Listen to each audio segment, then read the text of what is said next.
কি যে হতভাগা হয়ে গেলাম। এই দুনিয়াটা তো স্থায়ী না, এই দুনিয়া থেকেই তো আমাদেরকে বিদায় নিতে হবে। একটু ভেবে নাও, এই দুনিয়া কিছুই না, এই দুনিয়া আমাদের জন্য স্থায়ী না, এটা হলো অস্থায়ী। অস্থায়ী জিন্দিগির মধ্যে আসছ, একটু আল্লাহকে ভয় করে নাও। দুনিয়াটা কোন পর্যায়ে হয়ে গেল, আমরা কোন পর্যায়ে হয়ে গেলাম। সারাটা দিন নয়, সারাটা রাত নয়, কবি না গুনাহ প্র্যাকটিক্যাল করি, গুনার প্র্যাকটিক্যাল করি, কতই না গুনাহ করি।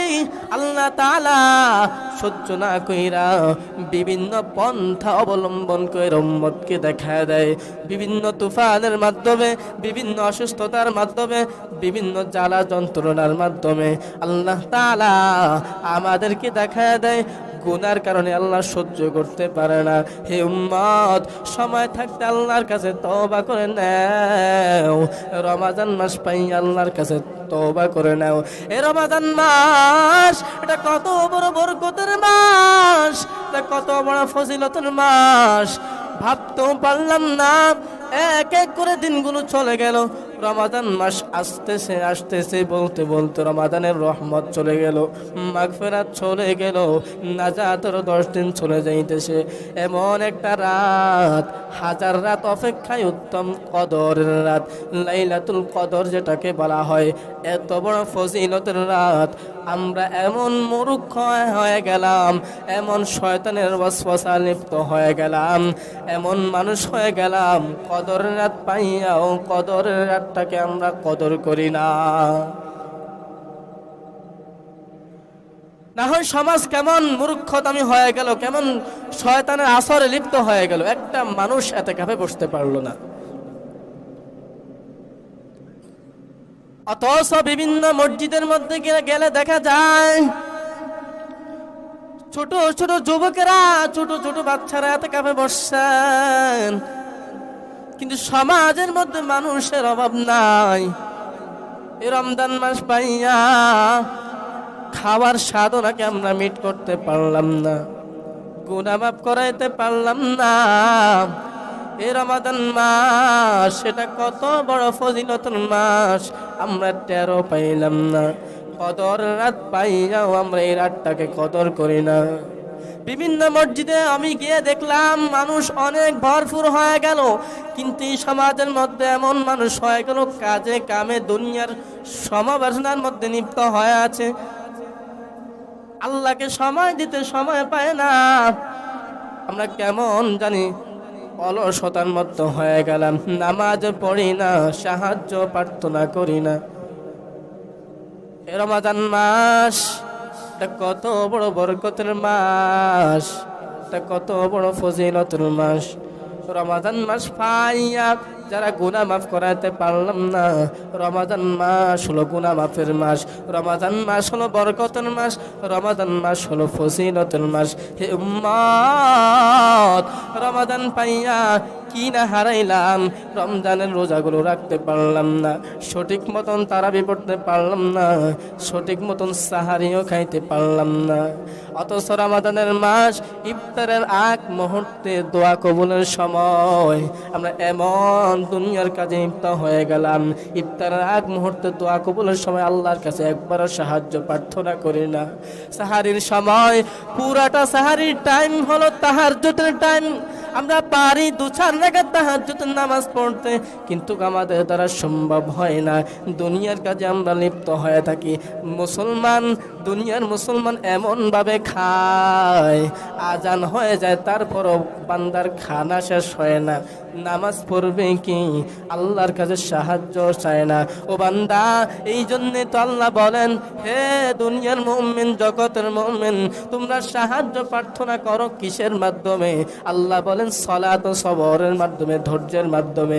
দুনিয়ার কাজটাকে এমন ভাবে আমরা আপন মনে করি, দুনিয়ার সময়টাকে আমরা নিজের আপন মনে করি, কিন্তু আল্লাহ তাআলা আমাদেরকে এমন হায়াত দিয়েছেন, শক্তি দিয়েছেন, দুর্বলতা দেন নাই, অসুস্থ দেন নাই। সমাজের মধ্যে থাইকা আল্লাহর ইবাদত কোনো সঠিকভাবে আদায় করতে পারলাম না। অথচ হায়াত মৌতের মাঝখানে সময়টা হলো আমলের সময়। আল্লাযী খালাকাল মাউতা ওয়াল হায়াতা লিয়াবলুয়াকুম আইয়ুকুম আহসানু আমালা। হায়াত ও মৌতের মাঝখানে আল্লাহ তাআলা আমলের পরীক্ষার জন্য আমাদেরকে পাঠাইলেন, উম্মতের জন্য এত সহজ করে দিলেন। হে উম্মত, কেন এই সহজ পথটাকে অবলম্বন করতে পারো না? এত সহজ করে দেওয়ার পরও কেন আমরা মানতে পারি না? এত সহজ করে দেওয়ার পরও কেন আমরা সালাত আদায় করতে পারি না? যারা অসুস্থ, নামাজ পড়তে পারে না, খাইতে পারে না, চোখেও দেখে না, বলো রে বান্দা তাদের কি অবস্থা হবে? আল্লাহ তাআলা যে আমাদেরকে ভালো রেখেছেন, সুস্থ রেখেছেন, দুর্বলতা দেন নাই, অসুস্থতাও দেন নাই, অসুস্থতা দেন নাই, নিয়ামতের শুকরিয়া তো আদায় করি না, আল্লাহর কাছে সাহায্য প্রার্থনা করি না, কি অবস্থা হবে আল্লাহর আদালতে আমাদের? আলহামদুলিল্লাহ, আলহামদুলিল্লাহি ওয়া কাফা ওয়া সালামুন আলা ইবাদিহিল্লাযীনা ইসতাফা। أما بعد فأعوذ بالله من الشيطان الرجيم. بسم الله الرحمن الرحيم. يا أيها الذين آمنوا استعينوا بالصبر والصلاة إن الله مع الصابرين. صدق الله مولانا العظيم وصدق رسوله النبي الكريم ونحن على ذلك من الشاهدين والذاكرين والحمد لله رب العالمين.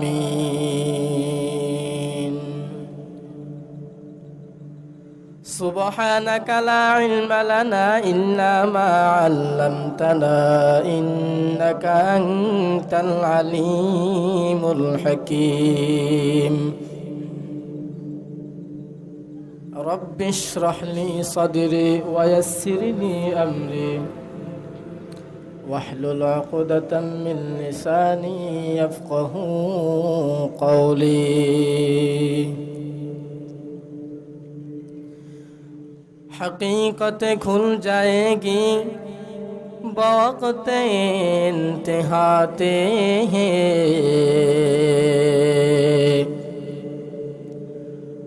हकीकतें खुल जाएगी वक़्त इंतहाते हैं कि चुश्ती कि मेहनत में गुजारी जिंदगी तो है कि चुश्ती के मेहनत में गुजारी जिंदगी तो है. मोहम्मद ने आकर कुफ्र को मिटाया, मोहम्मद ने आकर कुफ्र को मिटाया, कुफ्र को मिटाकर सदाकत बताया, कुफ्र को मिटाकर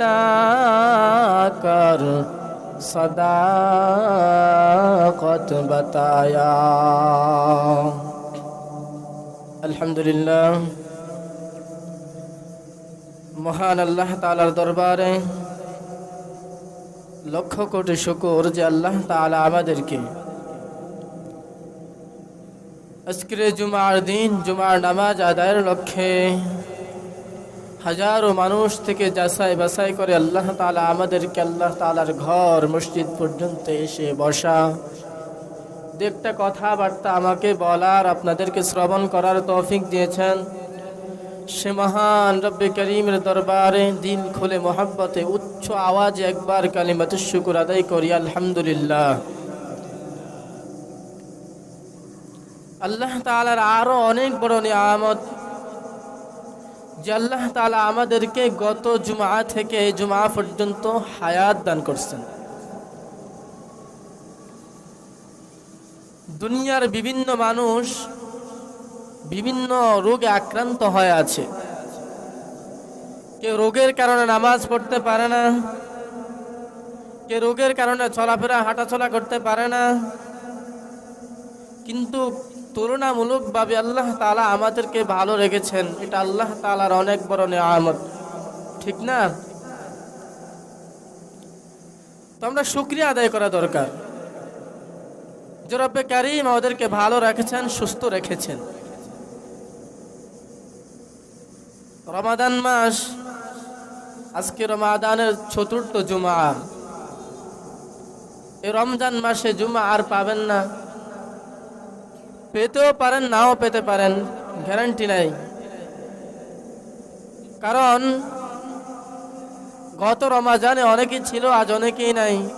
আমাদের আত্মীয়দের মধ্যে অনেকে হারিয়ে গেছে, আমাদের চোখের সামনে অনেকে হারিয়ে গেছে। কিন্তু কে জুমা আল্লাহ তাআলা আমাদেরকে রেখেছেন, এই রমাদান মাসে আল্লাহ তাআলা আমাদেরকে রেখেছেন। এমনও হতে পারে এই মজলিসের মধ্যে আমিও নাও থাকতে পারি, আগামীতে আপনারাও নাও থাকতে পারেন। হায়াতের দিক নির্দেশনামূলক সীমানা আল্লাহর হাতে,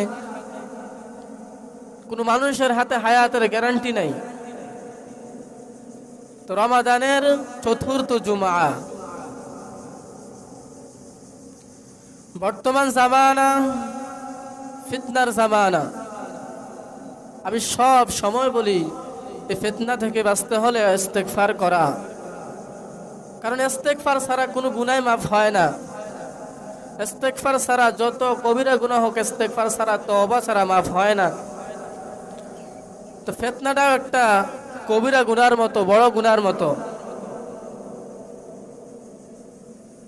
তো আল্লাহ তাআলা যে আমাদেরকে গত রমাদান থেকে রমজান পর্যন্ত হায়াত দান করছেন, গত জুমা থেকে জুমা পর্যন্ত হায়াত দান করছেন, সুস্থ রেখেছেন, ভালো রেখেছেন, এটা আল্লাহ তাআলার অনেক বড় নিয়ামত।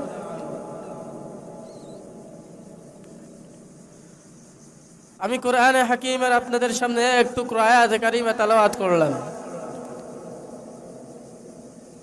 আয়াতে কারিমের মধ্যে আল্লাহ তাআলা বলেন, ইয়া আইয়ুহাল্লাযীনা আমানুস্তাঈনু, হে দুনিয়ার মুমিন তোমরা সাহায্য প্রার্থনা করো, বিসসবরি ওয়াস সালাত, সবর ও সালাতের মাধ্যমে। ইন্নাল্লাহা মা'আস সাবিরিন, নিশ্চিত আল্লাহ তাআলা সাবিরিনদের সাথেই থাকেন। নবীজি বলেন, আমি যাদেরকে বেশি ভালোবাসি, যাদেরকে বেশি মহব্বত করি, তাদেরকে মুসিবতের মাধ্যমে পরীক্ষা করি। যাদেরকে আল্লাহ তাআলা বেশি ভালোবাসেন, যাদেরকে আল্লাহ তাআলা বেশি মহব্বত করেন, তাদেরকে আল্লাহ তাআলা মুসিবতের মাধ্যমে পরীক্ষা করেন। দুনিয়াটা হলো পরীক্ষার হল, কিয়ামত হলো ফলাফল দেওয়ার জায়গা। দুনিয়াটা পরীক্ষার হল, কিয়ামত হলো ফলাফল দেওয়ার স্থান। ওই দিন কিয়ামতের ময়দানে কারো আমলনামা ডান হাতে থাকবে, কারো আমলনামা বাম হাতে থাকবে। যাদের আমলনামা ডান হাতে তারা হলো পুরস্কার, আর যাদের আমলনামা বাম হাতে দিবে তারা হবে তিরস্কার। যাদের আমলনামা ডান হাতে তারা হবে বিনা হিসাবে জান্নাত, আর যাদের আমলনামা ডান হাতে বাম হাতে তারা পাবে জাহান্নাম। তো দুনিয়াটা হলো পরীক্ষার হল। সচরাচর ভাবে আমরা বুঝি, আমরা যারা মাদ্রাসা বা স্কুল বা আলিয়াতে পরীক্ষা দিই, প্রশ্ন আমাদের পরীক্ষার হলে যখন যায় তখন দেওয়া হয়। তো দুনিয়াটা আল্লাহ তাআলা এমন ভাবে সাজিয়েছেন, তার প্রশ্ন আল্লাহ দুনিয়ার মধ্যে দিয়ে দিয়েছেন। পরীক্ষা হবে কবরে, তো পরীক্ষার প্রশ্ন দিয়ে দিয়েছেন, এরপরও যে আমরা না মানি, আমল করার চেষ্টা না করি, কি অবস্থা হবে আমাদের? তো কিয়ামত হলো ফলাফল দেওয়ার জায়গা। ডান হাতে যাদের আমল নামা, তারা বিনা হিসাবে যাবে, বিনা হিসাবে তারা তাদের পাবে জান্নাত। আর যাদের আমল নামা বাম হাতে, তারা পাবে জাহান্নাম। যাদের আমল নামা ডান হাতে, যারা আমল নামা ডান হাতে পেতে চায়, তারা চিরস্থায়ী দুনিয়ার আরাম আয়েশকে ত্যাগ করতে হবে। আর যারা আমল নামা ডান হাত বাম হাতে পেতে চায়, তারা ক্ষণস্থায়ী দুনিয়ার আবেগে মোহাব্বতে লিপ্ত হয়ে থাকবে।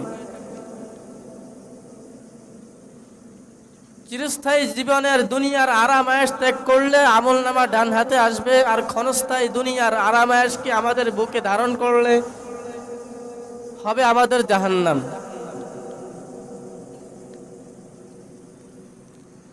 তো আল্লাহ তাআলা কোরআনে হাকিমের শুরুতেই বলেছেন, হে দুনিয়ার মুমিন, তোমরা সাহায্য প্রার্থনা করো।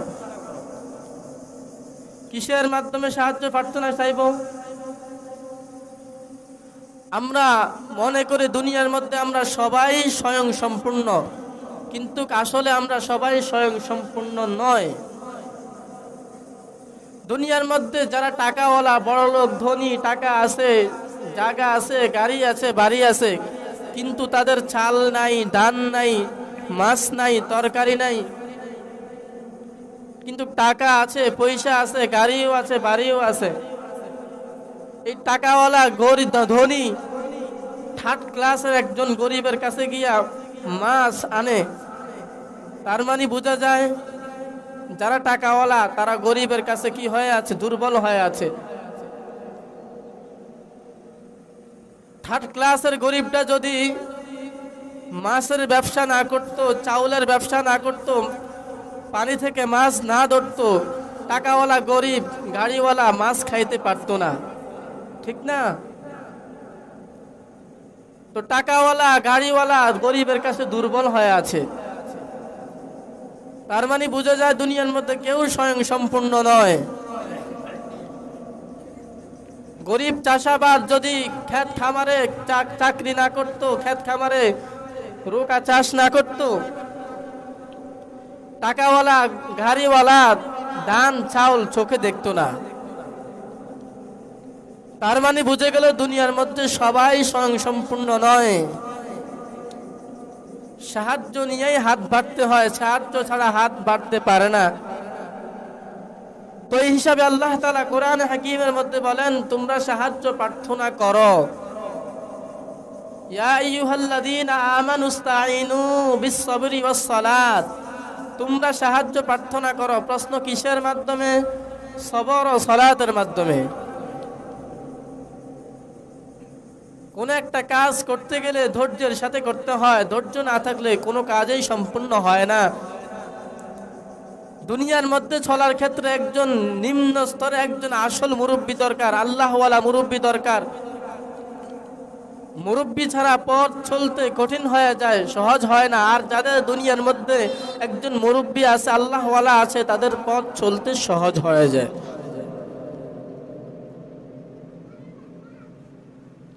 নবীজি বলেন, যাদেরকে আল্লাহ তাআলা বেশি বেশি ভালোবাসেন, বেশি মহব্বত করেন, তাদেরকে আল্লাহ তাআলা বিভিন্ন পেরেশানি দিয়া পরীক্ষা করেন।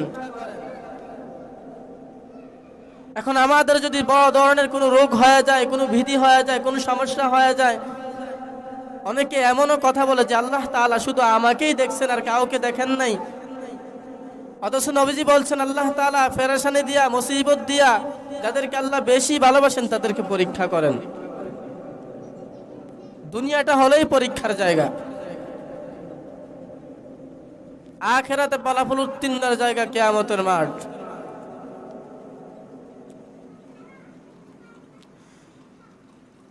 রহমতের 10 দিন চলে গেল, মাগফিরাতের 10 দিন চলে গেল, নাজাতের 10 দিনও চলে যাইতেছে। কি অর্জন করলাম রমাদান মাস পাইয়া? কি উপার্জন করলাম রমাদান মাস পাইয়া? নবীজি এই মিম্বরের মধ্যে উঠাই বদদোয়া করছেন, যে ব্যক্তি রমাদান মাস পাইয়া তার গুনাহগুলো মাফ করাইতে পারলো না, সে ধ্বংস হোক। নবীজি যখন মিম্বরের মধ্যে বসছেন, জিবরাইল আলাইহিস সালাম আসলেন, আয়েশা নবীকে বলতেছেন, ইয়া রাসূলুল্লাহ, রমাদান মাস পাইয়া যারা গুনাহ মাফ করাইতে পারলো না তারা ধ্বংস হোক। নবীজির সাথে সাথে বলছেন আমিন, মানে বরদোয়া কবুল করছেন। রহমতের 10 দিন চলে গেল, মাগফিরাতের 10 দিন চলে গেল, নাজাতের 10 দিন চলে যাইতেছে। কতটুক গুনাহ মাফ করাইতে পারলাম, কতটুক রমাদানের ফজিলত উপার্জন করতে পারলাম, আমি আপনি এখান থেকে বসলে হিসাব হয়ে যায়। দুনিয়ার মধ্যে চলতে হলে, ফিরতে হলে, আমি বলছিলাম মুরব্বি দরকার।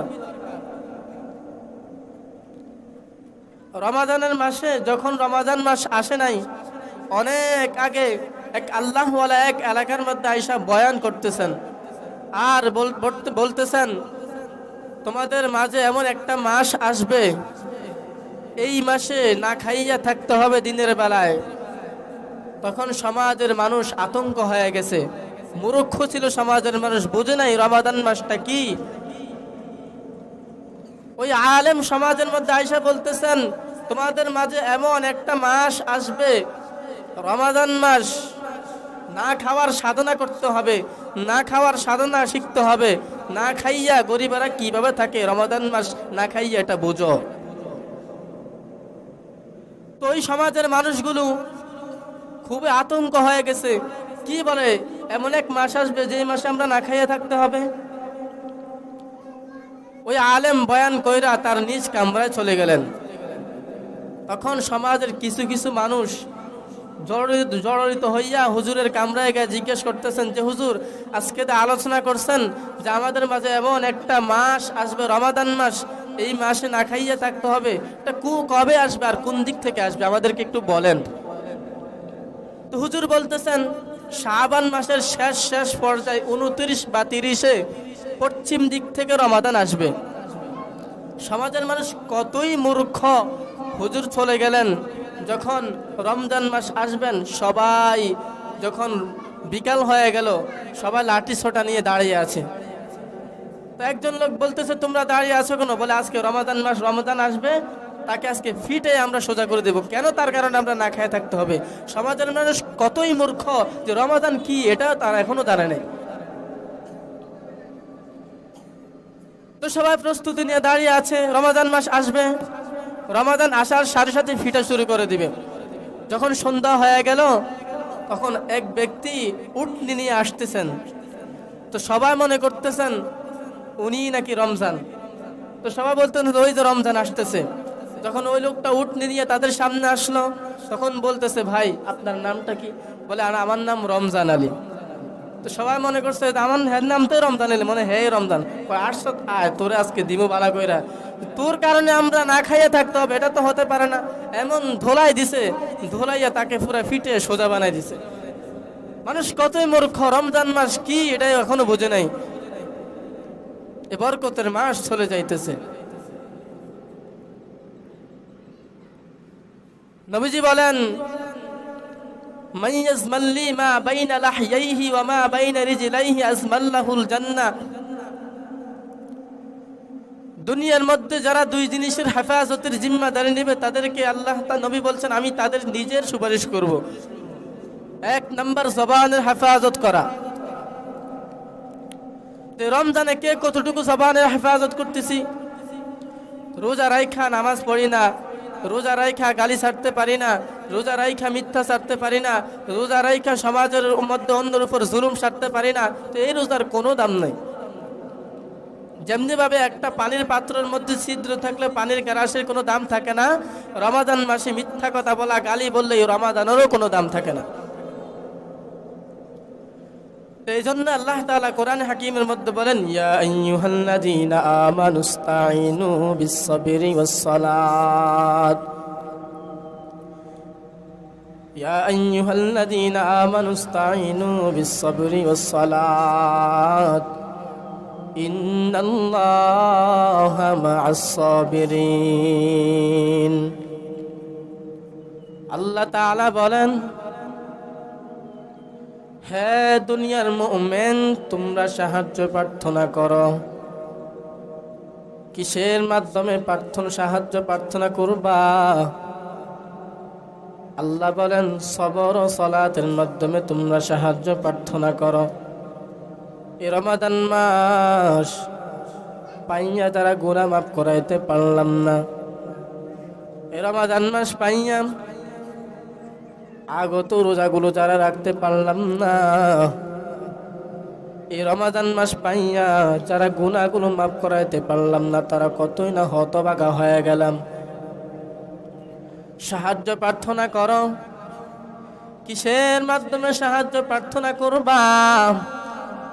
আল্লাহ তাআলা বলেন সবর ও সালাতের মাধ্যমে তোমরা সাহায্য প্রার্থনা করো, ধৈর্যের মাধ্যমে সাহায্য প্রার্থনা করো, নামাজের মাধ্যমে তোমরা সাহায্য প্রার্থনা করো। কিন্তু কপাল বড় খারাপ, আমরা আমার রমাদান মাস পাইয়া 5 ওয়াক্ত নামাজ তো পড়ি না, তারাবির নামাজটাও পড়ি না। কি যে হতভাগা হয়ে গেলাম। এই দুনিয়াটা তো স্থায়ী না, এই দুনিয়া থেকেই তো আমাদেরকে বিদায় নিতে হবে। একটু ভেবে নাও, এই দুনিয়া কিছুই না, এই দুনিয়া আমাদের জন্য স্থায়ী না, এটা হলো অস্থায়ী। অস্থায়ী জিন্দিগির মধ্যে আসছ, একটু আল্লাহকে ভয় করে নাও। দুনিয়াটা কোন পর্যায়ে হয়ে গেল, আমরা কোন পর্যায়ে হয়ে গেলাম। সারাটা দিন নয়, সারাটা রাত নয়, কবি না গুনাহ প্র্যাকটিক্যাল করি, গুনার প্র্যাকটিক্যাল করি, কতই না গুনাহ করি। আল্লাহ তাআলা সহ্য না কইরা বিভিন্ন পন্থা অবলম্বন করে উম্মতকে দেখায় দেয়। বিভিন্ন তুফানের মাধ্যমে, বিভিন্ন অসুস্থতার মাধ্যমে, বিভিন্ন জ্বালা যন্ত্রণার মাধ্যমে আল্লাহ তাআলা আমাদেরকে দেখায় দেয়। গুনার কারণে আল্লাহ সহ্য করতে পারে না। হে উম্মত, সময় থাকতে আল্লাহর কাছে তওবা করে নাও। রমাদান মাস পাই আল্লাহর কাছে তওবা করে নাও। এই রমাদান মাস এটা কত বড় বরকতের মাস, এটা কত বড় ফজিলতের মাস, ভাবতেও পারলাম না। এক এক করে দিনগুলো চলে গেল। রমাদান মাস আসতেছে আসতেছে, বলতে বলতে রমাদানের রহমত চলে গেল, মাগফিরাত চলে গেল, নাজাতের 10 দিন চলে যাইতেছে। এমন একটা রাত, হাজার রাত অপেক্ষায় উত্তম কদরের রাত, লাইলাতুল কদর যেটাকে বলা হয়, এত বড় ফজিলতের রাত। আমরা এমন মূর্খ হয়ে গেলাম, এমন শয়তানের ওয়াসওয়াসা লিপ্ত হয়ে গেলাম, এমন মানুষ হয়ে গেলাম, কদরের রাত পাইয়াও কদরের রাতটাকে আমরা কদর করি না।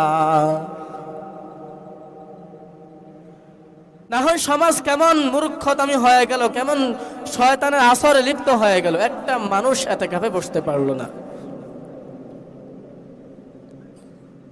অথচ বিভিন্ন মসজিদের মধ্যে গেলে দেখা যায় ছোট ছোট যুবকেরা, ছোট ছোট বাচ্চারা এতেকাফে বসছেন, কিন্তু সমাজের মধ্যে মানুষের অভাব নাই। এই রমজান মাস পাইয়া খাওয়ার সাধনাকে আমরা মিট করতে পারলাম না, গুনাহ মাফ করাইতে পারলাম না। এই রমাদান মাস সেটা কত বড় ফজিলতের মাস, আমরা টেরও পাইলাম না। কদর রাত পাইয়াও আমরা এই রাতটাকে কদর করি না। বিভিন্ন মসজিদে আমি গিয়ে দেখলাম মানুষ অনেক ভরপুর হয়ে গেল, কিন্তু এই সমাজের মধ্যে এমন মানুষ হয়ে গেল কাজে কামে দুনিয়ার সমাবেশনার মধ্যে লিপ্ত হয়ে আছে, আল্লাহকে সময় দিতে সময় পায় না। আমরা কেমন জানি অলসতার মধ্যে হয়ে গেলাম, নামাজ পড়ি না, সাহায্য প্রার্থনা করি না। এই রমাদান মাস এটা কত বড় বরকতের মাস, এটা কত বড় ফজিলতের মাস। রমাদান মাস পাইয়া যারা গুনাহ মাফ করাতে পারলাম না, রমাদান মাস হলো গুনাহ মাফের মাস, রমাদান মাস হলো বরকতের মাস, রমাদান মাস হলো ফজিলতের মাস। হে উম্মত, রমাদান পাইয়া কি না হারাইলাম, রমজানের রোজাগুলো রাখতে পারলাম না, সঠিক মতন তারাবি পড়তে পারলাম না, সঠিক মতন সাহারিও খাইতে পারলাম না।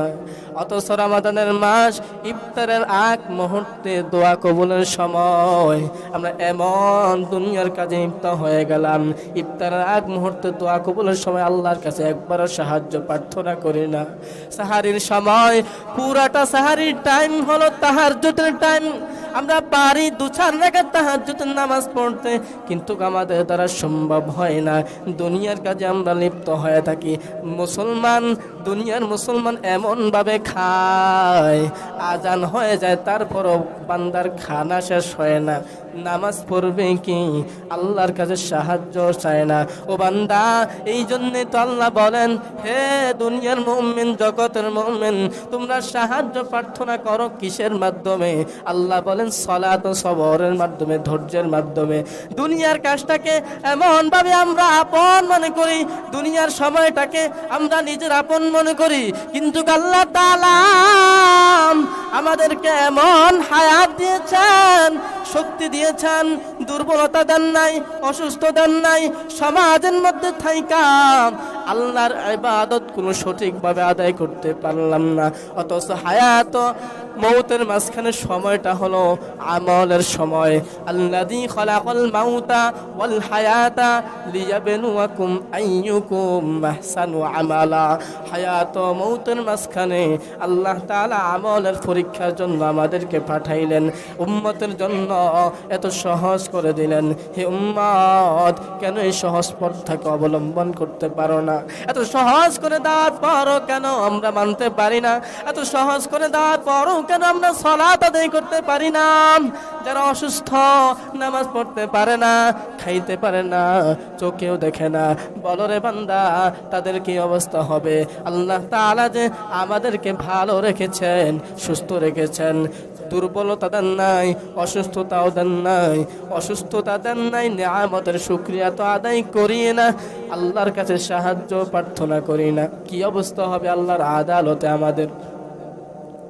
এই রমাদানের মাস পাইয়া আমরা যারা গুনাহ মাফ করাইতে পারলাম না, আমরা যারা না খাওয়ার সাধন এখনো বুঝলাম না, বড় বড় মার্কেটের মধ্যে, ব্রিজের মধ্যে গেলে দেখা যায় কত আল্লাহর বান্দারা খানা পায় না, কত আল্লাহর বান্দারা অসুস্থ ব্রিজের মধ্যে শুয়ে আছে।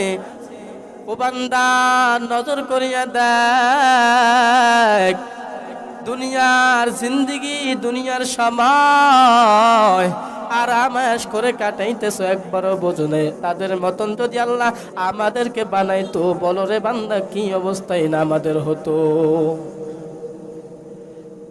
এত সময়, এত খানা, এত আরামাশ আল্লাহ তাআলা আমাদেরকে দিয়েছেন, তারপরও বান্দা আমরা আল্লাহর শুকরিয়া আদায় করি না, দুনিয়ার মহব্বতে লিপ্ত হয়ে আছি। এত সব প্রত্যেক জুমায় বলা হয়, তারপরও আমরা মানার কেন জানি চেষ্টাও করি না। দুনিয়ার সময়টাকে একটু আল্লাহর দিকে দিয়ে দেন, না হয় কিয়ামতের আলামত এমন ভয়ঙ্কর হবে। দেখেন না কতই না গরম, 1 মিনিট কারণ না থাকলে কেমন হয়ে যায়। তো দুনিয়ার আগুন তো এটা অল্প, কিন্তু কিয়ামতের আগুন, জাহান্নামের আগুন কতই না মারাত্মক, কতই না মারাত্মক, সহ্য করতে পারবা না। আল্লাহর কাছে তওবা করেন, জীবনে যত গুনাহ করছেন এই রমাদান মাস পাইয়া আল্লাহর কাছে তওবা করেন, আর গুনাহ করবেন না, আর বেপরদা চলবেন না। বাকি রোজাগুলো, যতগুলো রোজা আছে, সময় মতন আদায় করার চেষ্টা করবেন। 5 বেলার নামাজ মসজিদে এসে জামাতের সাথে আদায় করার চেষ্টা করবেন। দেখবেন আল্লাহ তাআলা সমস্ত পেরেশানি থেকে আল্লাহ তাআলা আমাদেরকে মুক্ত করে দিবেন। আমরা সকলে চেষ্টা করব আমল করার, ইবাদত করার, সমাজের মধ্যে চলাফেরার ক্ষেত্রে একে অপরে মিলেমিশে থাকবো। এটাই হলো দুনিয়ার নিয়ম। দুনিয়ার মধ্যে যদি কষ্ট করে থাকতে পারি, পরকালও আমাদের জন্য সহজ হয়ে যাবে।